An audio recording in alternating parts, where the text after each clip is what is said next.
పౌలు భక్తుడు కొరింథీ సంఘమునకు రాసిన 2వ పత్రిక నుండి 3వ అధ్యాయము మనము చదువుకున్నాం. 4వ వచనం నుండి 11వ వచనం వరకు.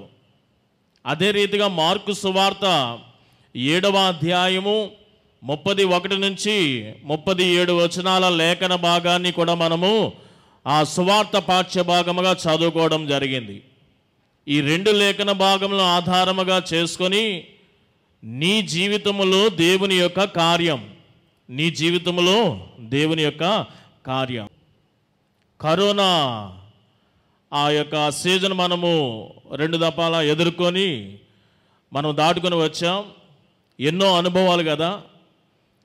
అంతవరకు కూడా ఇంటి పట్టున ఉండనటువంటి వారు ఆ ఇంటి లోపటే ఉండవలసినటువంటి ఆ అనుభవము, కుటుంబాలతో గడిపే ఆ సమయం లేనటువంటి వారు కుటుంబాలతో గడిపే ఆ విధానము, మరి ప్రక్కవారికి దూరముగా ఉంటూ కుటుంబంతోనే కలిసి, అలాగనే మరి సమాజంలోనికి వస్తే ఏది ముట్టుకున్నా వెంటనే శానిటైజ్ చేసుకోవడము, దూరముగా ఉండడము, ఎన్నో ఎన్నో అనుభవాలు. అయితే ఇలాంటి అనుభవాల్లో మరి యొక్క అనుభవాలు ఏంటంటే, నేను మాటికి ప్రార్థనలు చేయడానికి వెళ్తూ ఉండాలి, పిలుస్తూ ఉంటారు. హాస్పిటల్స్ కూడా వెళ్తూ ఉంటాను. ఆ టైంలో కూడా మానక పిలిచిన వారి దగ్గరికి అందరికీ కూడా వెళ్ళేవాడిని. అలాగే బరియల్స్ కూడా చేయవలసిన పరిస్థితి వచ్చింది ఆ సీజన్స్లో. అలాగనే కరోనాతో చనిపోయిన వారి బరియళ్ళు కూడా చేశాను. ఇలాగా చేసినప్పుడు హాస్పిటల్స్కి వెళ్ళి వచ్చినప్పుడు కూడా వెంటనే అంటే అనుభవాలు పంచుకుంటున్నాను. వెంటనే అప్పుడు కొన్ని మనం చేసేవాళ్ళం. 1 గంట 1 పూట అయిన తర్వాత వాసన తీసుకోగలిగే సామర్థ్యత నాకు ఉన్నదా లేదా, నాకు వాసన తెలుస్తుందా లేదా, వెంటనే మనం చెక్ చేసుకుంటాం. మీరు చెక్ చేసుకున్నారో లేదో తెలియదు కానీ ఒకవేళ నాకు తెలిసినంత వరకు కూడా అప్పుడు ఒకవేళ మీకు వాసన పసిగట్టగలిగే సామర్థ్యత కోల్పోతేనండి వెంటనే మీరు జాగ్రత్త పడాలా. నేను ఇంటికి వచ్చి హాస్పిటల్కి వెళ్ళి ప్రార్థనలు చేయడం, మరలా ఇంటికి వచ్చి మరలా నేను అన్నీ కూడా ఆ యొక్క ఆవిరి అవన్నీ పట్టిన తర్వాత అప్పుడున్న జాగ్రత్తలు పద్దాకపోయి వాసన వస్తుందా, నేను చూడగలుగుతున్నానా లేదా, ఆ మంచి ఘాటైనటువంటి ఆ పెర్ఫ్యూమ్స్ కానీ సోప్ కానీ ఇలాంటివి గట్టిగా మనకి వాసన పసిగట్టగలిగేటట్లుగా ఈ రీతిగా చూసుకునేవాడిని. ఎంతమంది మీలో ఇలాంటి అనుభవం కలిగి ఉన్నారో తెలియదు కానీ నేను మాటికి బయటికి వెళ్ళి వచ్చే విధానం కలిగి ఉన్నాను. కాబట్టి ఈ యొక్క అలవాటుతో ప్రతిసారి 1 గంట అయిన తర్వాత మళ్ళీ నేను చూడగలుగుతున్నానా, వాసన వస్తుందా, నాకు తెలుస్తుందా లేదా, ఇలా చూసుకుంటానే ఉండేవాడిని. మరలా రుచి నాలుకకు తెలుస్తుందా లేదా, తినాలని ఉన్నా లేకపోయినా ఏదో ఒక కారము కొంచెం ఉప్పు అలా ముంచుకొని ఇట్లా ఉప్పుగా ఉన్నది, కారంగా ఉంది, ఇది ఇలాగ. అంటే ఏమైందంటే ఒకవేళ వాసన చూడగలిగే సామర్థ్యత నేను కోల్పోయాను అనుకోండి, లేదా మీరు కానీ వాసన చూడగలిగే సామర్థ్యత కోల్పోతే ఎలా ఉంటుంది మీ మైండ్ సెట్, నా మైండ్ సెట్ ఎలా ఉంటుంది ఒకసారి చూడండి. ఒక్కసారి ఏదైనా వాసన మంచి వంటకం వండుతున్నారు, అందరికీ మంచి సువాసన వస్తుంది, నీ ఒక్కడికే రావట్లేదు, తెలియట్లేదు ఆ వాసన ఎలా ఉంటుంది. అప్పుడు కొంచెం అనీజీగా ఉండలేదు, కొంచెం ఏదో చిన్న భయం ఏదో ప్రారంభించబడతలేదు నీకు. ఓకే, అదే టైంలో రుచి కూడా నీకు తెలియకపోతే వెంటనే ఒక ఆందోళన, అన్కంఫర్టే కాదు, ఒక ఆందోళన, అధైర్యము, ధైర్యము చెడిపోవడం ఇలాంటివి జరుగుతూ ఉంటాయి. అలాంటిది ఒక వాసన, ఒక రుచికి సంబంధించినటువంటి ఈ అవయవముల యొక్క స్పర్శను కోల్పోయినప్పుడు ఎంత గలిబిలో అయిపోతున్నాము, ఎంత ఆందోళన పడుతున్నాము. కమ్యూనికేట్ చేయడానికి ప్రధానమైనటువంటివి నోరు, అలాగే వినికిడి శక్తి. సమాచారము వినాలి అంటే చెవులే. కమ్యూనికేషన్కి చాలా ప్రాముఖ్యమైనవి ఈ 2 కూడా. ఎక్కడ సమాచారము వినాలి అన్నా సరే చెవే గ్రహింపు చేసుకోవడానికి. మన సమాచారము, మనకి సంబంధించిన విషయాలు లేదా ఏదైనా విషయం ఇతరులకు తెలియపరచడానికి కమ్యూనికేషన్ నోరే. మనము వాసన రుచి తెలియకపోతేనే చాలా గాబరా అయిపోతున్నాము, గలిబిలి అయిపోతున్నాము. అసలు మన జీవనయాత్ర ఇతరులతో కమ్యూనికేషన్ కలిగి ఉండడానికి మెయిన్ మొదటి విషయాలైనటువంటి ఈ రెండు, ఈ యొక్క నాలుక, నోరు, చెవి, ఈ రెండు కూడా వాటి యొక్క సామర్థ్యత కోల్పోతే ఇంకా మన జీవితం ఎలా ఉంటుంది? మీరే చెవిటి వారిగా, మీరే మూగవారిగా ఉంటే మీ యొక్క జీవితం ఒక్కసారి చూడండి ఎలా ఉన్నదో, ఎలా ఉంటుందో. అసలు మీ ఊహల్లోకి కూడా రావట్లేదు కదా, నేను మూగవాడిని ఏంటి, నేను చెవిటి వాడిని ఏమిటి, మీ ఊహకు కూడా అంతు చిక్కట్లేదు. నిజముగానే అట్టి స్థితిలోకి వెళ్ళిపోతే మనం ఎలా ఉంటామండి? ఆ పరిస్థితి మనకు మనముగా వివరించుకోలేనటువంటి పరిస్థితి. ఎందుకంటే మనము అనుభవించలేదు కదా, మనము అనుభవించలేదు. ఇందాకైతే నేను వాసన, రుచి ఇవి కొంచెం ఏదో ఆ సీజన్లో మనం అనుభవించాం కాబట్టి ఒక్కొక్కసారి తెలియక, ఒక్కొక్కసారి సువాసన వచ్చి, ఒక్కొక్కసారి తెలియక, ఇలాగా అది ఆ ప్రాక్టికల్ లైఫ్ మనకు ఉన్నది. కానీ వినబడక మాట్లాడలేనటువంటి ఆ పరిస్థితి మన జీవితాలలో లేదు. ఆ ప్రాక్టికల్ అనుభవం మనలో లేదు. ఒకవేళ ఉంటే ఏమిటి? జీవితము అన్కంఫర్ట్ కాదు, అది ఏదో ఒక పెద్ద పెను ప్రమాదముగా మనము చూడవలసినటువంటి పరిస్థితి కదా. ఇంక జీవితమే ఒక అందం ఉండదు, ఆనందం ఉండదు, సమాధానం ఉండదు. అది ఒక అయోమయము, చీకటి అగాధములో జీవిస్తున్నటువంటి పరిస్థితిలా ఉంటుంది. అలాంటి సన్నివేశము ఈ దినాన మనము సువార్త పాఠ్య భాగంలో చదువుబడినటువంటి లేఖన భాగము. యేసు ప్రభువారు ఎందుకో తెలియదు ఇశ్రాయేలీయుల యొక్క ప్రాంతములను విడిచి, సువార్త పాఠ్య భాగం చదువుతున్నప్పుడు మీరు గమనించి ఉంటారు, తూరు అది అన్యుల ప్రాంతము, సీదోను దేవుని బిడ్డలు నివసించే ప్రాంతాలు కాదు. తూరు కానీ సీదోను కానీ అక్కడ నుండి దిగువ భాగానికి వచ్చేస్తున్నాడు నడుచుకుంటూ, ప్రయాణం చేసుకుంటూ. డెకపోలిస్ అనే ఈ పదము ఎందుకు ఈ రూట్ మ్యాప్ అంతా కూడా ఇచ్చాడు? ఎక్కడ తూరు సీదోను ప్రాంతాలు మనకి ఏదైనా బస్సు కానీ వెళ్తూ ఉంటే వయా ఈ ఊరి మీద వెళ్తుంది అన్నట్లుగా ఈయన ఎక్కడో డైరెక్ట్గా అదే గలిలయ ప్రాంతంలో ఈ కార్యము జరిగి ఉన్నదంటే బాగుండేది. కానీ తూరు సీదోను ప్రాంతములలో అంటే అక్కడ ప్రయాణమైనటువంటి ఆయన యాత్ర వయా డెకపోలియా లేకపోతే డెకపోలిస్ అనబడుతున్న ఆ ప్రాంతము వయా అక్కడ నుండి గలిలయ ప్రాంతమునకు రావడం, సముద్ర ప్రాంతాలకు వచ్చాడు. అప్పుడు దాన్ని బట్టి మనం అర్థం చేసుకోవాల్సింది ఏంటంటే చెప్తాను, దేవుని యొక్క ఆత్మీయ పరిచర్యలో ముందుకు సాగుతున్నటువంటి యేసు ప్రభువారు కేవలము ఇశ్రాయేలీయులుగా మాత్రమే కాదు. ఈ ఆత్మీయ పరిచర్య ఇది సార్వత్రికమైనటువంటిది, ఇది అన్యజనులకు కూడా వర్తించేది, సకల ప్రజలకు కూడా వర్తించేది ఆయన పరిచర్య. అదే ఈ దినాన మనం గ్రహించవలసినటువంటి కొన్ని విషయాల్లో ఇది ఒక ప్రాముఖ్యమైన విషయము. దేవుడు యేసుక్రీస్తు ద్వారా మనకి అనుగ్రహించబడిన పరిచర్య ఏదైతే ఉన్నదో ఆత్మీయ పరిచర్య, అది ఒక జనమునకు, ఒక ప్రాంతమునకు, ఒక తెగకు సంబంధించినది కాదు. అది టోటల్గా సార్వత్రికమైనది. ఆ క్రమంలోనే ఆయన ఆ రీతిగా నడుచుకొని వచ్చాడు అని ఆ ప్రాంతాల పేర్లు. డెకపోలిస్ అంటే ఇది ఒక గ్రీకు పదము, రెండు పదముల యొక్క కలయిక ఇది. పెంట అంటే ఏమిటి? తెలుగు పెంట కాదు. నేను అప్పుడప్పుడు చెప్తా ఉంటాను కదా, పెంట అంటే 5 కాదు, ఎలా ఒప్పుకుంటాను? 50వ దినము పెంతెకోస్తు దినము. పెంతెకోస్తు దినము 50ని సూచిస్తున్నది పెంట అంటే. అలాగనే డెక అంటే ఇది కూడా గ్రీకు పదమే, ఇది 10వ సంఖ్యను సూచించుచున్నది. 10. పోలీస్ అంటే మనం ఇంగ్లీష్లో మాట్లాడుతున్న పోలీస్ కాదు, డెకపోలిస్ అంటే 10 నెంబరు సంఖ్య. పోలీస్ అంటే పట్టణాలు, 10 పట్టణాల సమూహం అన్నమాట. ఆ డెకపోలిస్ ఆ ప్రాంతం అంతా కూడా 10 పట్టణాల వారు కలిసి అక్కడ జీవిస్తున్నటువంటి, లేకపోతే మనము ట్విన్ సిటీస్ అని పిలుచుకుంటాము కదా, హైదరాబాద్, సికింద్రాబాద్. అలాగా డెకపోలిస్ అంటే 10 పట్టణాల కలయిక అది. ఆ ప్రాంతం అన్యజనులు నివసించే ప్రాంతమును అక్కడ పరిచర్య చేసుకొని ఈ రీతిగా గలిలయ సముద్ర ప్రాంతము దగ్గరికి వస్తున్నటువంటి సందర్భం. అప్పుడు అన్యజనులలో నుండి ఒక చెవిటివాడిని, మాటలు మాట్లాడలేనటువంటి మోగవాడిని కొంతమంది వారు యేసు యొద్దకు తీసుకుని రావడం. అలా మనము ఈ లెసన్ చూడగలుగుతున్నాం.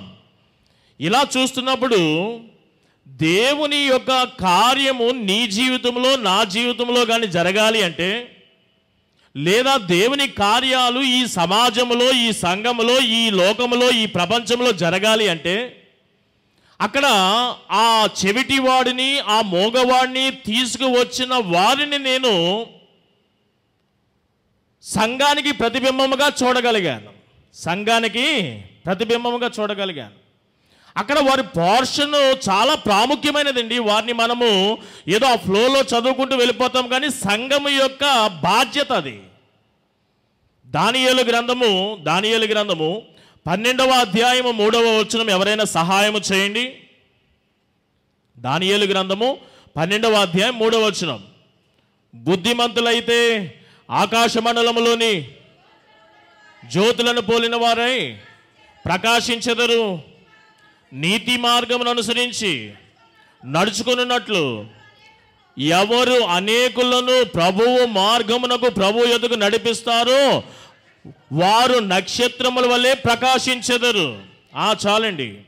బుద్ధిమంతులైతే, ఆ బుద్ధిమంతులు ఎవరో కాదు, క్రైస్తవులైతే, విశ్వాసులైతే అనేకులను నీతి మార్గమును అనుసరించి ప్రభు యొద్దకు నడిపించి నక్షత్రముల వలె వారు ప్రకాశిస్తారు అంట. ఇది వారు అనేక మంది ఈ మోగవాడిని, చెవిటివాడిని ప్రభు యొద్దకు తీసుకొని రాగలిగారు. సంఘం యొక్క బాధ్యత. నీకు నీవుగానే అనేక వారాలు, అనేక నెలలు, అనేక సంవత్సరముల నుండి నువ్వు ఈ సంఘానికి పరిచయమైనటువంటి మొదటి దినం నుండి ఇంతవరకు కూడా ఒక్క వ్యక్తిని కూడా నువ్వు దేవుని సన్నిధికి నడిపించబడకపోతే నీవు స్వార్థముతో ఉన్నావు, బాధ్యత లేకుండా ఉన్నావు. జాగ్రత్త.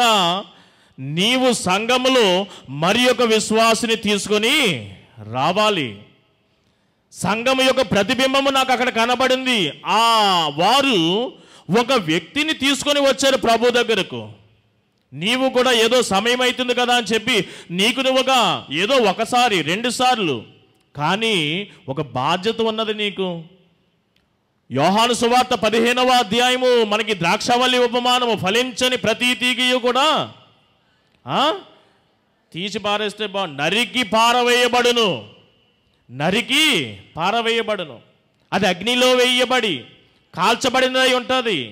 నువ్వు సంఘానికి వచ్చినంత మాత్రాన దాని వలన నువ్వు తృప్తి పడే విషయము రవ్వంతైనా కూడా లేదు. ఒకనొక దినమందు నువ్వు నరికి పారవేయబడతావు, మనుషుల చేత త్రొక్కబడతావు, అగ్నిలో వేయబడతావు. అదేమిటండి, మందిరానికి వస్తే ఇలాంటి శిక్ష? లేదు లేదు. మందిరానికి రాబడిన నీవు మందిరం సభ్యుల యొక్క ప్రతిబింబము ఈ దిన లెసన్లో మనకి కనబడుతున్నది. నీవు దేవాలయమునకు, దేవుని యొద్దకు అనేక మందిని నడిపించగలగాల.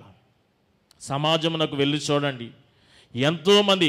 ఇక్కడైతే చెవిటివాడు, ఇక్కడైతే మోగబోయిన వాడు, వాడి ప్రాబ్లం వేరు.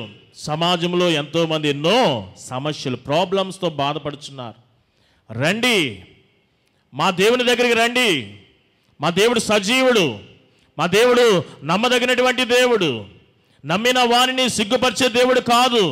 మా దేవుని యొద్దకు వచ్చి నమ్మితే చాలు, జస్ట్ నమ్మిక మాత్రము ఉంచుము, దేవుడిని కార్యము చేస్తాడు. తీసుకొని రావాలి. ఎంతమంది అలా తీసుకొని రాగలుగుతున్నారు మందిరానికి? ఇదే వ్యక్తి యెహోవా దేవుడే, యేసుక్రీస్తు ప్రభువే, పరిశుద్ధాత్మ దేవుడే నిజమైన ఏకైక దేవుడు కదా, నిజమైన ఏకైక దేవుడు. ఒకవేళ ఆలోచన చేయండి, ఈ యొక్క యోధా యొక్క సాంప్రదాయాలు, ధర్మశాస్త్రము, నియమము, కట్టుదిట్టలు ఈ దీనిలో ఉన్నప్పుడు యేసు ప్రభు వారు ఇప్పుడు స్వస్థపరిచినటువంటి ఈ వ్యక్తి ఎక్కడి నుండి వచ్చాడు? తూరు, సీదోను, దెకపోలి, అన్య ప్రాంతాల నుండి వచ్చినటువంటి వాడు కదా. వీరు దేవుని యొక్క సహవాసంలోనికి రాగలిగే అంతటి శక్తి వారికి ఉంటుందా? లేదు. ఈ యోధా ప్రజలు వారికి ఉన్నటువంటి ధర్మశాస్త్రం ఆధారముగా పొరుగు వారిని ఎలా చూస్తారు అంటే, కొంతమందిని చాలా నిష్ఠతో కఠినముగా వారి పట్ల వీరి వైఖరి ప్రదర్శిస్తూ ఉంటారు. యోధా ప్రజలు చాలామంది విషయంలో ఎలా ఉంటారంటే, ఉదాహరణకి పాపము చేసిన వారికి చాలా దూరముగా ఉంటారు. రెండవది సుంకర్లకు చాలా దూరముగా ఉంటారు. అన్యులకు చాలా దూరముగా ఉంటారు. ఏదైనా వ్యాధి, రోగము, బలహీనత ఉంటే వారిని కూడా ఏదో పాపం వలన ఇది వచ్చిందని వారిని కూడా దూరం పెడతా ఉంటారు. తెలుసు కదా, సుంకర్లకు యూదులకు అసలు సంబంధం ఉండదు, అన్యులకు వారికి సంబంధము ఉండదు. అలాగే ఏదైనా లోపం ఉంటే వారు ఎక్కడ ఉండాలా? ఊరి గవిని వెలుపట్ల ఉండాలి. ఇలాగ మరి దాని ప్రకారం చూసుకుంటే, దాని ప్రకారం ఈ కట్టడలు, ఈ నియమాలు, వీటి ప్రకారం చూసుకుంటే ఈ మోగ చెవిటివాడు ఎక్కడ ఉండాలి? ఎక్కడ ఉండాలి? తన కుటుంబంతో ఉండడానికి వీలు లేదు, సమాజంలో ఉండడానికి వీలు లేదు, పట్టణంలో, ఊరిలో, నగరంలో ఉండడానికి వీలు లేదు, అంతకు మించి దేవాలయంకి రావడానికి వీలు లేదు, దేవుని సన్నిధి రావడానికి వీలు లేదు. ఇంకా దేవుని సన్నిధికి, దేవుని దగ్గరికి, దేవుని ఆరాధనలో లేకపోతే వారు ఆటోమేటిక్గా ఇంకా ఆత్మీయంగా ఏమైపోయినట్లు? చనిపోయినట్టే కదా, దేవునితో సహవాసం లేనప్పుడు. అంటే యోధా సాంప్రదాయాలు, పద్ధతులు, కట్టుబాట్లు ఏం చేస్తున్నాయంటే, ఒకవేళ క్రీస్తు యొక్క ఆత్మీయ పరిచర్య మన వరకు రాకపోతే, తూరు, సీదోను, దెగపోలి అనబడుతున్నటువంటి మన భారతదేశం ఇలాగ ఇంతవరకు రాకపోతే గనక, యోధా సాంప్రదాయము, ధర్మశాస్త్రము మనల్ని ఏం చేస్తుందంటే దేవునికి వేరుగా, ఎందుకంటే మనం అన్యులం, ఇశ్రాయేలుతో సాపరులము కాదు. క్రీస్తు రాకపోతే, ఆత్మీయ పరిచర్య జరగకపోతే అప్పుడు ఏమి మన ఎడల పనిచేస్తుంది అంటే ధర్మశాస్త్రమే పనిచేస్తుంది. ధర్మశాస్త్రంలో ఆధారంగా చేసుకుని వచ్చిన కట్టడలు, నియమాలు మాత్రమే పనిచేస్తాయి. ఆ నియమాలు, కట్టడల ప్రకారం యూదులు ఎలా బిహేవ్ చేస్తున్నారు అన్యులతో? అంటరాని వారిగా. సమరయులతో ఎలా ఉంటున్నారు? అంటరాని వారిగా. ఏదైనా పాపం చేసిన వాడితో అంటరాని వారిగా, ఏదైనా వ్యాధితో ఉన్నవాడితో అంటరాని వాడిగా. ధర్మశాస్త్రము ఒక వ్యక్తిని ఏం చేస్తుందంటే, ఈ దిన పత్రికా పాఠ్యభాగం అదే చెప్తుంది. 2 రకములైన పరిచర్యలు చెప్తుంది. 2 రకాలైన పరిచర్యలు. ఒకటి అక్షరముతో కూడిన పరిచర్య, రెండవది ఆత్మతో కూడినటువంటి పరిచర్య. అక్షరముతో కూడిన పరిచర్యకు సంబంధించినటువంటి మూలము రాతి మీద రాయబడి ఉన్నది, ఆ అక్షరము. కానీ ఆత్మతో కూడినటువంటి పరిచర్యకు మూలము హృదయముల మీద రాయబడి ఉన్నది, హృదయముల మీద రాయబడి ఉన్నది. అక్షరముతో కూడినటువంటి పరిచర్య నిన్ను చంపుతుంది, మరణములకు నడిపిస్తూ ఉంటుంది. కానీ ఆత్మకు సంబంధించినటువంటి పరిచర్య నిన్ను బ్రతికింపజేస్తుంది, జీవములోనికి నడిపిస్తూ ఉంటుంది. అక్షరముతో కూడినటువంటి పరిచర్య నిన్ను నిందితుడిని చేస్తుంది, శిక్ష విధిస్తూ ఉంటుంది. కానీ ఆత్మతో కూడినటువంటి పరిచర్య నిన్ను నీతిగా తీర్చి న్యాయ మార్గములో నిన్ను నడిపిస్తూ ఉంటుంది. అక్షరముతో కూడినటువంటి పరిచర్య దినదినము కూడా తగ్గిపోవచ్చు ఉంటుంది, స్థిరముగా ఉండలేదు. కానీ ఆత్మతో కూడినటువంటి పరిచర్య స్థిరముగా నిలిచి వృద్ధి పొందుతూ ఉంటుంది దేవుని మహిమలో. అక్షరముతో అంటే రాతి మీద రాయబడినది అంటే ఆజ్ఞలు, 10 ఆజ్ఞలు అంటే ధర్మశాస్త్రం. ధర్మశాస్త్రం వలన మనకి ఏమొస్తుందంటే, ఆ చెవిటివాడికి, మోగవాడికి ఒకవేళ యేసు ప్రభు ఆత్మ పరిచర్య అతగాడి దాకా వెళ్ళకపోతే, ఈ యోధా యొక్క పరిస్థితులు, కట్టడలు, నియమాల ప్రకారం వాడు ఎక్కడ ఉండేవాడు? ఊరి గవిని వెలుపట, కుటుంబానికి దూరముగా, దేవాలయానికి దూరముగా, దేవునికి దూరముగా ఉండేవాడు. ఈ సాంప్రదాయం అలాగే ఉంచుతాయి. అక్షరము ఇంకా అతను గాడిని ఏం చేస్తుందంటే దూరముగానే ఉంచుతుంది. అక్షరం అతను ఏం చేస్తుందంటే మరణమునకు చంపుతూ ఉంటుంది. ఇంకా ఎంతసేపు కూడా పాపము, నిందితుడని చెప్పి నువ్వు ఏదో రోగముతో ఉన్నావు, లోటుతో ఉన్నావు, ఏదో పాపము చేసావనే ఆ రీతిగానే దూరముగా ఉంచుతూ ఉంటుంది. దినదినము నీ విషయంలో దేవుని మహిమ ఏమైపోతూ ఉంటుంది? తగ్గిపోవచ్చు ఉంటుంది. కానీ ఆత్మీయ పరిచర్య చూసారా, ధర్మశాస్త్రమునకు విభిన్నముగా ఉన్నది. అన్య ప్రాంతాలకు వెళ్ళిపోయాడు యేసు ప్రభువారు. ఇది కేవలం ఇశ్రాయేలుకి మాత్రమే కాదు, ధర్మశాస్త్రం అయితే ఇశ్రాయేలుకే, కానీ ఇప్పుడు ఆత్మీయ పరిచర్య ఇది సకల ప్రజలకు. సకల ప్రజలకు దీనిలో ఏ భేదము కూడా లేదు. ఇక్కడ ఏముంటుందంటే చనిపోతున్న వారిని తిరిగి మరలా బ్రతికి జీవింప చేస్తూ ఉంటుంది. ఈ ఆత్మీయ పరిచర్య పాపములో ఉన్న వారిని ఏం చేస్తుందంటే ఉన్నట్టుగా ఒక్క విశ్వాసం ఉంచితే చాలు నీతిమంతునిగా మార్చేస్తూ ఉంటుంది. దేవుని మహిమ ఆ రీతిగా నీలో ఏమైపోతూ ఉంటుంది, దినదినము కూడా స్థాపించబడి వర్ధిల్లుతూ ఉంటుంది. ఆ దినాన దేవుని మహిమ ఆ చెవిటివాడి మోగవాడి జీవిత విధానము ఆధారముగా దేవుని మహిమ అక్కడ వెదజల్లిందండి. ఒకవేళ ఇట్టి ఆత్మీయ పరిచయం రాకపోతే వాడు నశించిపోయేవాడే, భౌతికముగానే కాదు ఆత్మీయంగా కూడా నశించిపోయేవాడే. అక్షరము చంపేస్తుంది, కానీ ఆత్మీయ పరిచర్య మనల్ని బ్రతికింపచేసి నీతిమంతులుగా చేసి న్యాయ మార్గంలో నడిపించి దేవుని మహిమకు కారణమవుతుంటుంది. కాబట్టి ఈ ఆత్మీయ పరిచర్య దినము గడుస్తుందంటే దాని ప్రభావం పెరుగుతుందే కానీ దాని ప్రభావము తగ్గట్లేదు. అందుకనే నేటికి కూడా అక్షరము యొక్క పరిచర్య దినదినము కూడా మహిమ తగ్గిపోతుందే కానీ అది ఏమాత్రము కూడా స్టెబిలిటీగా ఉండలేదు, పెరగట్లేదు, తగ్గిపోతున్నది ఇంకా దినదినము కూడా. కానీ ఆత్మీయ పరిచర్య యొక్క మహిమ దినదినము కూడా వైభవము. ఈ దినాన అలాంటి ఆత్మీయ పరిచర్య ద్వారానే మీరందరూ కూడా చనిపోవాలి. మీ అపరాధముల నిమిత్తము, మీ పాపముల నిమిత్తము చనిపోవాలా. కానీ ఆత్మీయ పరిచర్య ద్వారా, క్రీస్తు పరిచర్య ద్వారా మీరందరూ ఏమయ్యారంటే పాపము నుండి విమోచన, రక్షణ, మీ విశ్వాసం ద్వారా నీతిమత్వము, న్యాయ మార్గంలో నడిపించబడుతున్నారు. మీ ద్వారా దేవునికి మహిమ కలుగుతుంది. దేవుని యొక్క కార్యము నీ జీవితంలో, నా జీవితంలో కానీ జరగాలి అంటే, లేదా దేవుని కార్యాలు ఈ సమాజంలో, ఈ సంఘములో, ఈ లోకములో, ఈ ప్రపంచంలో జరగాలి అంటే అక్కడ ఆ చెవిటివాడిని, ఆ మోగవాడిని తీసుకువచ్చిన వారిని నేను సంఘానికి ప్రతిబింబముగా చూడగలిగాను. సంఘానికి ప్రతిబింబముగా చూడగలిగాను. అక్కడ వారి పోర్షన్ చాలా ప్రాముఖ్యమైనదండి. వారిని మనము ఏదో ఆ ఫ్లోలో చదువుకుంటూ వెళ్ళిపోతాం, కానీ సంఘము యొక్క బాధ్యత అది. దానియేలు గ్రంథము 12వ అధ్యాయము 3వ వచనం ఎవరైనా సహాయము చేయండి. దానియేలు గ్రంథము 12వ అధ్యాయం 3వ వచనం. బుద్ధిమంతులైతే ఆకాశ మండలములోని జ్యోతులను పోలిన వారై ప్రకాశించెదరు, నీతి మార్గమును అనుసరించి నడుచుకున్నట్లు ఎవరు అనేకులను ప్రభువు మార్గమునకు, ప్రభు యొద్దకు నడిపిస్తారో వారు నక్షత్రముల వలె ప్రకాశించెదరు. చాలండి.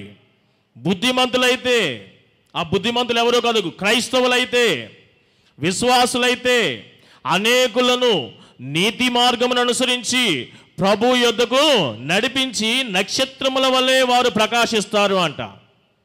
ఇది నాన్న వారు అనేక మంది ఈ మోగవాడిని, చెవిటివాడిని ప్రభు యొద్దకు తీసుకొని రాగలిగారు.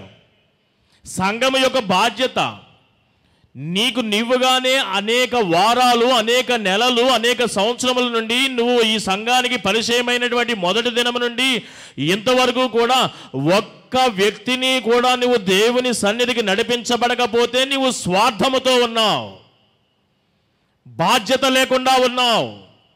జాగ్రత్త. నీవు సంఘములో మరి ఒక విశ్వాసిని తీసుకొని రావాలి.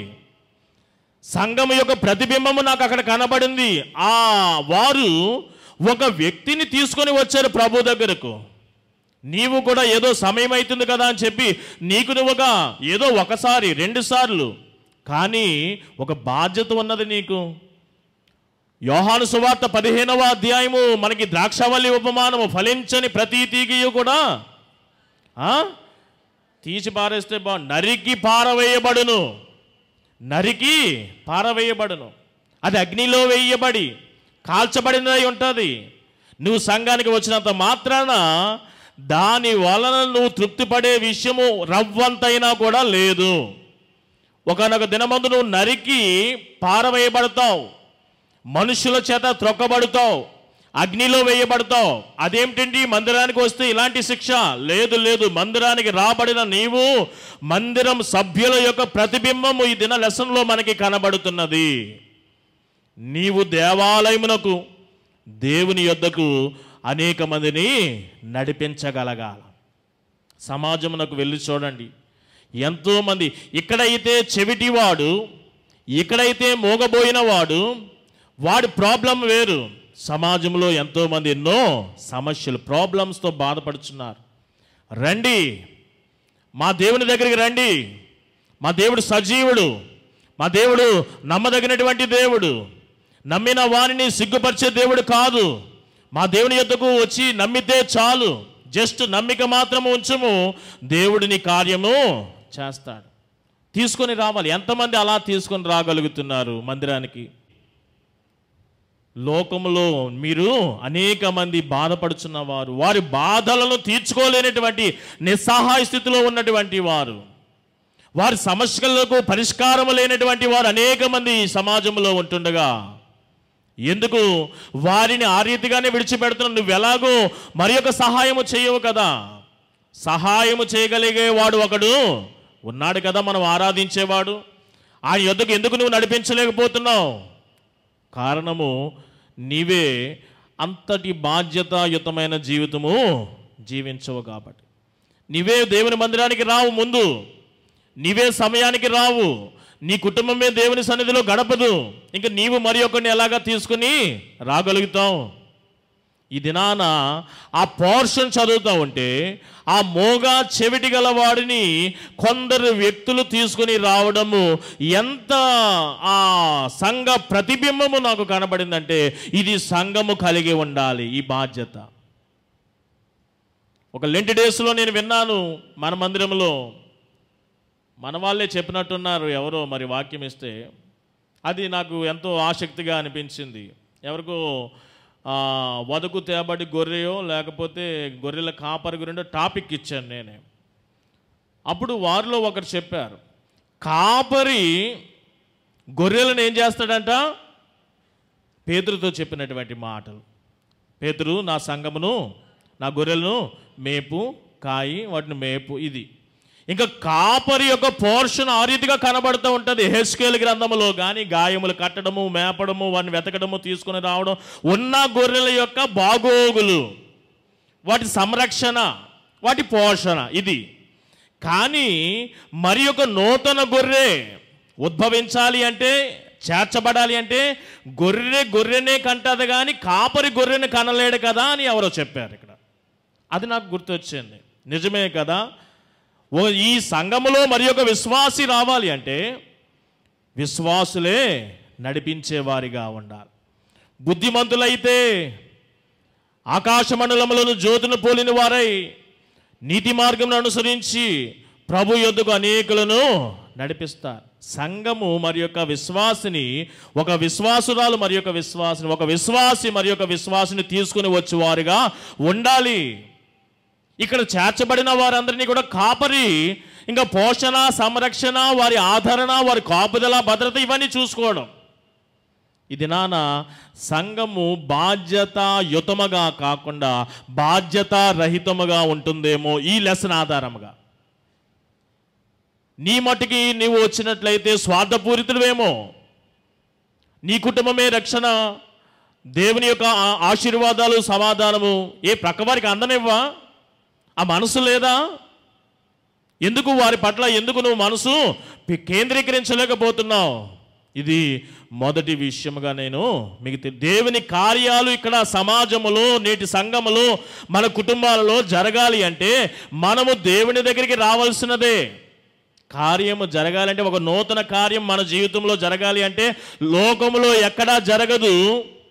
మీ అందరికీ వచ్చిన ఒక కంఠత వాక్యము పౌలు భక్తుడు 2వ కొరింథీ ఆ పత్రిక రాసినటువంటి 5వ అధ్యాయం 17వ వచనంలో, కాగా ఎవడైనను క్రీస్తునందున్న ఎడల వాడు నూతన సృష్టి, క్రీస్తునందు లేకపోతే వాడికి నూతనమైనటువంటి కార్యాలు జరగవు. ఈ దినాన క్రీస్తు యొద్దకు రండి. మీరు ఇంతవరకు కూడా అనుభవించుకోలేని, అలవర్చుకోలేని, ఆశించే ప్రతి ఒక్క కార్యము, నూతన కార్యము మీ జీవితాల్లో, బ్రతుకుల్లో, కుటుంబాల్లో జరుగుతుంది. దేవుని యొద్దకు రండి, అనేక మందిని నడిపించండి, అది ఆ లోపముతో ఉన్నవాడు దేవుని యొద్దకు తీసుకొని రాబడి ఉన్నాడు. ఇది ఒక విషయము, దేవుని కార్యం జరగడానికి దేవుని దగ్గరికి రావాల్సిందే. రెండవది, ఇది కూడా కొంచెం టెక్నికల్ చిన్న చిన్న విషయాలు గమనించాలి. తీసుకొని రాబడిన వారే ప్రాధేయపడి ప్రార్థన చేసి ఉన్నారు, అయ్యా నీ చేతులు ఇతరగాడి మీద ఉంచమని వేడుకొనెను. అంతేనంటావా? వేడుకొనెను. వేడుకోవడం అంటే ప్రార్థన, విజ్ఞాపన.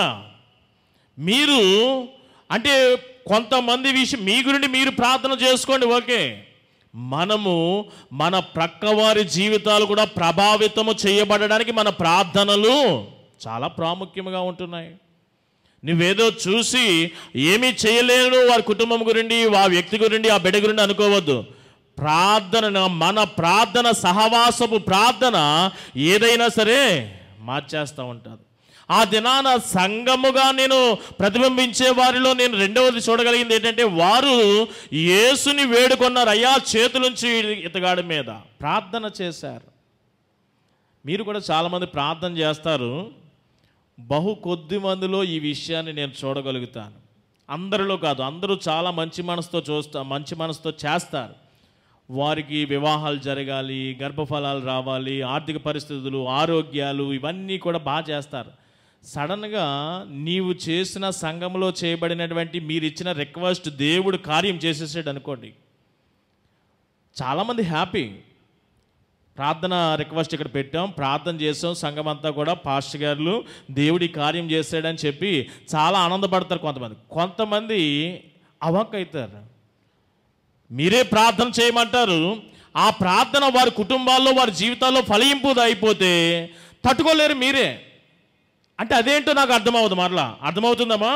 వారికి ఉద్యోగం రావాలని ప్రార్థన చేయమన్నారాయ్ గారు, బాగానే ఉంది, రిక్వెస్ట్ పట్టుకొచ్చిన దాని నువ్వే. అలాగే ఇక్కడ ప్రార్థన చేశాం, మరుసటి వారమే ఉద్యోగం వచ్చేసింది. అది నువ్వు మళ్ళా ఓర్చుకోలేవు, ఓర్చుకోలేవు. అదేంటో వింతైనటువంటి విశ్వాస జీవితంలో, సహవాసంలో నేను చూడగలుగుతాను. అలాంటి వారు నేను చూశాను ఇక్కడ. మరి అలాంటి కాడికి నువ్వు రిక్వెస్ట్ పట్టుకొని రావడం ఎందుకు, ఇక్కడ ప్రార్థన చేయడం ఎందుకు? అది సంఘము విశ్వాసుల యొక్క మనస్తత్వము కాదు. వారు బాగుండాలి, అందరూ బాగుండాలి, అందరి గురించి మనం ప్రార్థన చేయాలి. సంఘము ప్రతిబింబముగా కనబడుతున్నది, సంఘము అందరి గురించి కూడా ప్రార్థన చేయాలి. వారు దేవుని కార్యాలు అనుభవిస్తూ ఉంటే నీవు దేవుని మహిమపరచాలి. అంతేగాని చేయమన్నాను కానీ జరిగిపోతుంది అనే ఆ విశ్వాసంలో నువ్వు లేవు.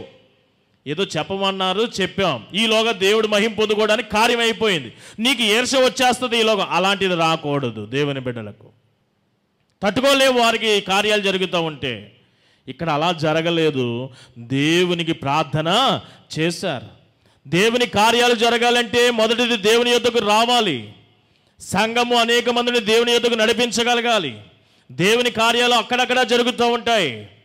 రెండవది, సంఘము దేవునికి మొర్ర పెట్టుకోవాలి, ప్రార్థన చేయాలి. ప్రార్థన ప్రతిఫలంలోనే కార్యాలు సాధ్యపడుతూ ఉంటాయి. ఇది రెండవది. మూడో విషయం కూడా ఇక్కడ గమనించాలి మనము. ఇది సేవకులకు సంబంధించినటువంటి విషయము. అది కమ్యూనికేషన్. అంటే విశ్వాసులు గమనించవలసిన విషయం ఏంటంటే, ప్రతిసారి కూడా ఇది అవసరత లేదు. యేసు ప్రభు వారు ఆ తీసుకొని రాబడినటువంటి ఆ మోగవాడిని, చెవిటివాడిని ఏం చేశాడు?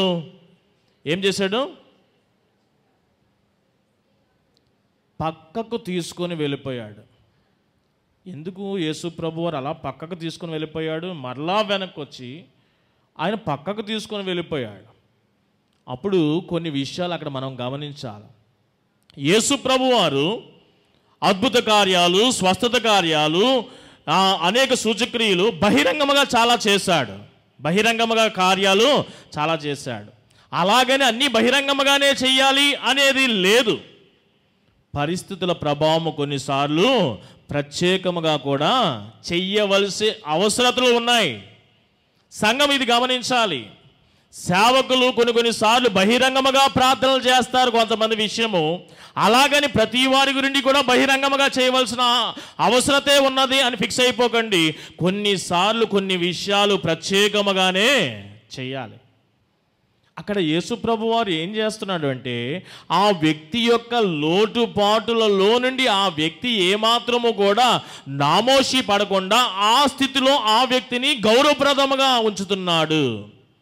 పక్కకు తీసుకువెళ్ళి ఒకవేళ ఆ యొక్క ప్రజలలోనే బహిరంగముగా ఒకవేళ ఈ కార్యము చెయ్యబోనితే గనక అతడిలో అవిశ్వాసము వల్ల కార్యము జరగకపోవచ్చు. ఎందుకో తెలుసా? ఇప్పుడు ఇంతమందిలో నేనే చెవిటి వాడిని, లేదా నేనే కుంటి వాడిని, నేనే మగవాడిని, యేసుక్రీస్తు నామములో నువ్వు మాట్లాడు అని నన్ను పాస్టర్ గారు వచ్చి అన్నారు అనుకోండి. ఇంతమందిలో ఇప్పుడు నేను మాట్లాడితే నాకు మాట వస్తుందా? నా ఫీలింగ్ ఎలా ఉంటుంది? నేను లెగిచి నడవగలనా లేననా? ముందుగా నాలో ఒక డౌట్ అవుతుంది. లెగిచి నడవమన్నాడు పాస్టర్ గారు, ఇప్పుడు నేను ఇలా ట్రై చేస్తే లెగిస్తానా? మాట్లాడితే మాట వస్తుందా? ఇప్పుడు ఇంతమంది ముందు ఇది మనకు వచ్చేది, మన మైండ్కి నోటీస్ అయ్యేది. అదే పక్కకు వెళ్ళిపోయామనుకోండి, పర్సనల్గా వెళ్ళిపోయాం, అక్కడ ఎవరు చూడరు, సందేహము లేకుండా ఇదిగో దేవుని సేవకుడు చెప్పాడు, వెంటనే నువ్వేం చేస్తావంటే ఇంకా నీవు ఆయనే ఉన్నారు, సేవకుడు నువ్వే ఉన్నావు, వెంటనే నువ్వు నీ విశ్వాసానికి ఏమాత్రం కూడా సందేహము జాయిన్ ఏడవదు. ఇంకా వెంటనే నువ్వు ప్రయత్నం చేయడం ప్రారంభిస్తావు. ప్రయత్నములో వెనకంజ అనేది ఉండదు, ప్రయత్నములో ముంజందే ఉంటుంది. అందు విషయమై కూడా యేసు ప్రభువారు ఆ వ్యక్తిని ఏం చేశాడంటే ప్రక్కకు తీసుకుని వెళ్ళాడు. జనములందరి ముందు కూడా నీవు మాట్లాడు అంటే, ఒకవేళ అతడు ప్రయత్నము చెయ్యకపోయి ఉండేవాడేమో ఇంతమంది ముందు, తద్వారా దేవుని కార్యం అక్కడ జరగకపోయి ఉండేదేమో. ప్రక్కకు తీసుకుని వెళ్ళడంలో అతడు ప్రయత్నించులాగన, తన విశ్వాసపు ఉనికి ప్రారంభించులాగన, అతడు తన ఉన్న స్థితిలో ఎదుటి వారి ముందు తను ఏమాత్రం కూడా నామోషి అనేది కలగకుండాలాగన ఆ స్థితిలో అతన్ని గౌరవించదలచి, అదే టైంలో ఈ జనముల నుండి ప్రక్కకు ఎందుకు తీసుకువెళ్ళాడంటే వీరందరూ కూడా అద్భుతాలు చూడాలి, స్వస్థతలు చూడాలి, సూచక్రియలు చూడాలి, వీరి గొడవ వీరిదే. అసలు మెయిన్ కంటెంట్ ఏమిటంటే వీరు దేవుని మాటలు వినాలి, దాని మీద ఫోకస్ చేయాలి. వీరు మాత్రం దేని మీద ఉన్నారంటే ఎక్కడ ఏ అద్భుతం జరుగుతుందో దాని మీద ఆవులింతలు ఆవుల్చుకుంటూ చూసుకోవడానికి రెడీగా ఉన్నారు. వీరు దానికి ఛాన్స్ ఇవ్వడానికి అక్కడ ఆయన ఒప్పుకోలేదు. వీరు మరి ఒక కార్యం చేస్తే దాని మీదే వీరి మనసు ఉండిపోతుంది, కానీ అసలు సత్యబోధ యందు మనసు వీరు కేంద్రీకరించరు. ఒక పక్కకు తీసుకుని వెళ్ళిపోయాడు. అన్నిసార్లు కూడా సంఘము ముందే, ప్రజల ముందే, విశ్వాసుల ముందే బహిరంగముగా చెయ్యాలనేమీ లేదు. కొన్ని విషయాలు ప్రక్కన కూడా ప్రార్థన చేసేవి ఉంటవి. కొంతమంది అందరిలో చెప్పుకోలేరు, కొన్ని విషయాలు ప్రత్యేకముగా చెప్పుకునేవి ఉంటాయి, అందరిలో చెప్పుకునేవి ఉంటాయి, ప్రత్యేకముగా కూడా చెప్పుకునేవి ఉంటాయి. ఇదిగో యేసు ప్రభువారు ఇలా చేశాడంటే ఇలా చేశాడు, అలాగా కూడా చేశాడు. ఎలా చేయవలసిన కార్యాలు బహిరంగముగా అయితే బహిరంగముగా, ప్రత్యేకముగా అయితే ప్రత్యేకముగా చేయడం మనం చూస్తున్నాం. యేసు తనను ప్రత్యేకముగా తీసుకుని వెళ్ళడం, అలాగని ఇదే బాగున్నదని చెప్పి సేవకులు కూడా ప్రత్యేకముగా కూడా చేయకూడదు. ఏది ఎలా చేయాలో అలాగే చేయాలి. ఇది దేవుని కార్యము జరగడానికి మరి ఒక విషయం. అక్కడ ఇంకొకటి మనం గమనించాలి. ప్రత్యేకముగా తీసుకుని వెళ్ళినటువంటి ఆ సమయంలో శరీర స్పర్శకు అవకాశం ఇచ్చాడు, శరీర స్పర్శను వినియోగించాడు యేసు ప్రభువారు. అన్ని చోట్ల కూడా ఇది అవసరం లేదు, కొన్ని చోట్ల అవసరమవుతూ ఉంటుంది. శరీర స్పర్శకు ఉపయోగించాడు అంటే పక్కకు తీసుకొని వెళ్ళి ఏం చేశాడు యేసు ప్రభువారు? ఏం చేశాడు? తన వేళ్లను అతగాడి యొక్క చెవిలో పెట్టాడు. ఎందుకు ఇలా చేస్తున్నాడు? ఎందుకంటే ఇంతకు మునుపు యేసుని గురించి అతడు ఎప్పుడూ కూడా తెలుసుకొని ఉండలేదు, తెలుసుకోవడానికి వినబడదు, మాట్లాడలేడు. యేసుని గురించి అతనికి ఏమీ అవగాహన లేదు. అతనికి అర్థమవులాగున చెప్తే వినబడుతుందా? వినబడదు. కాబట్టి అతనికి అర్థమవులాగున ముందుగా ఈయన ఏం చేశాడంటే, ఇదిగో మాట్లాడలేని వారికి ఒక విధముగా, వారికి వినబడలేని వారికి మరి ఒక విధముగా, ఇలాగ మనం ఇక చాలా చూస్తూ ఉన్నాం. అలాగనే అక్కడ దేవుని కార్యము నీలో జరగబోతుంది. అతడిలో విశ్వాసము ఉద్భవించడానికి ముందుగా శరీర స్పర్శను ఉపయోగించాడు యేసు ప్రభువారు. చెబితే వినబడదు కాబట్టి చేతులు తన యొక్క చెవిలో పెట్టాడు. తన యొక్క లాలాజనమును, ఉమ్మును తన చేతి మీద వేసుకొని ఆ యొక్క చేతిని అతగాడి నాలుకను ముట్టడం జరిగింది. ఇలా స్పర్శ, యేసు ప్రభువారు తన యొక్క శరీర స్పర్శను అక్కడ మొదటిసారిగా ఉపయోగించడం మనము చూస్తున్నాం. ఇది మరి ఏ సువార్తలో లేదు ఈ యొక్క సంఘటన, కేవలం ఈ మార్కు సువార్తలోనే మనకి కనబడుతుంది, మరి ఏ సువార్తలో కూడా కనబడదు. అప్పుడు వెంటనే ఈ శరీర స్పర్శ అనేది చాలామంది సేవకులు ఇప్పుడు నేటి సమాజంలో తరచుగా వాడుతున్నారు. తరచుగా వాడని అవసరం లేదు, అవసరమైన దగ్గర మాత్రమే శరీర స్పర్శ. చేతులు ఉంచి ప్రార్థన చేయడం, తట్టడము, ముట్టడం అనేది. కానీ చాలామంది సేవకులు ఇంక ఇదే పనిగా తడుతూ ఉంటారు, ముడుతూ ఉంటారు. అది ప్రతి సందర్భానికి సంబంధించినది కాదు. విశ్వాసులు ఇవి కూడా గమనిస్తూ ఉండాలా, సేవకులు చాలామంది ఇంకా ప్రతిసారి ప్రార్థన అనగానే చేతులు ఉంచేయడము, ముట్టడము, తట్టడం అనేది కనబడుతూ ఉంటుంది. యేసు ప్రభువారు ప్రతిసారి ఇదే విధానమును పాటించలేదు. అవసరమైన చోటలనే తన శరీర స్పర్శకు అవకాశం ఇచ్చాడు. కానీ ఎక్కువ శాతము నోటి మాటల ద్వారానే కార్యము జరిగిపోయింది. విశ్వాసులు కూడా ఆతృత పడుతూ ఉంటారు. జాగ్రత్త, అవసరమైతేనే సేవకుని యొక్క హస్తము మీరు తాకడానికి ప్రయత్నం చేయండి, కానీ అవసరం లేకున్నా సరే తాకాలి అనేది అది మీ యొక్క మూఢనమ్మకం. అవసరమైతేనే. అక్కడ యేసు ప్రభువారు అవసరతగా భావించాడు తన యొక్క శరీర ఆ తాకిడి స్పర్శ. అప్పుడు వెంటనే చెవులలోనికి తన యొక్క వ్రేళ్లను పెట్టాడు. ఇంకా మనము అది ఎలా అర్థం చేసుకుంటారో తెలియదు కదా. తన లాలాజలం అక్కడైతే డైరెక్ట్గా రాయబడి ఉన్నది. ఉమ్ము చేత తన యొక్క చేతిని దడిపి తన యొక్క ఆ వాడి యొక్క నాలుకను, చాలామంది ఏమంటారంటే నరము లేని, కానీ అక్కడ నరము సడలింది. అక్కడ రాయబడినటువంటి మాట కూడా నరము సడలింది, నాలుక యొక్క నరము సడలింపబడి. ఈ రీతిగా అక్కడ ఈ స్పర్శ గురించి ఒక అవగాహన మీరు ఈ లెసన్ ద్వారా కలిగి ఉండాలి. అదే టైంలో మనము గమనించవలసిన మరి ఒక విషయం ఏంటంటే, ఎంతటి గొప్ప దైవజుడైనా సరే యేసు ప్రభువే రోల్ మోడల్. ఇంత కార్యము చేస్తూ కూడా, శరీర స్పర్శను ఉపయోగిస్తూ కూడా, రెండవది వాక్శక్తిని కూడా వాడాడు. ఆయన రెండు వాడాడు. శరీర స్పర్శనే కాదు, వాక్శక్తిని కూడా వాడాడు. వాక్శక్తిని వాడుతూ ఇదొక విషయము. ఆయన చేసినది మరి ఒకటి ఏంటంటే, ఆకాశము వైపు తన కన్నులను ఎత్తాడు. ఎత్తాడు అంటే యేసుక్రీస్తు వంటి వాడే మానవ శరీరము మనుష్య కుమారునిగా జీవించినప్పుడు ఏదైనా నీ జీవితంలో కార్యము జరగడానికి ఎవరి మీద ఆధారపడ్డాడు అంటే, ఒక చక్కని ఆదర్శప్రాయమైనటువంటి రోల్ మోడల్ ఏంటంటే, పరలోకములో ఉంటున్న తండ్రి మీద ఆధారపడ్డాను అనే దానికి నిదర్శనం అది. మన ప్రభువు, మన దేవుడు ఉన్నతమైన స్థలములలో ఉంటాడు. ఒక భక్తుడు అంటాడు, ఆ యొక్క ఉన్నతమైన స్థలములను కొండల తట్టు నా కన్నులు ఎత్తుచున్నాను. అంటే కొండలంటే ఏమిటి? మనకనే ఈ కొండ కాదు పదం వాడాడని.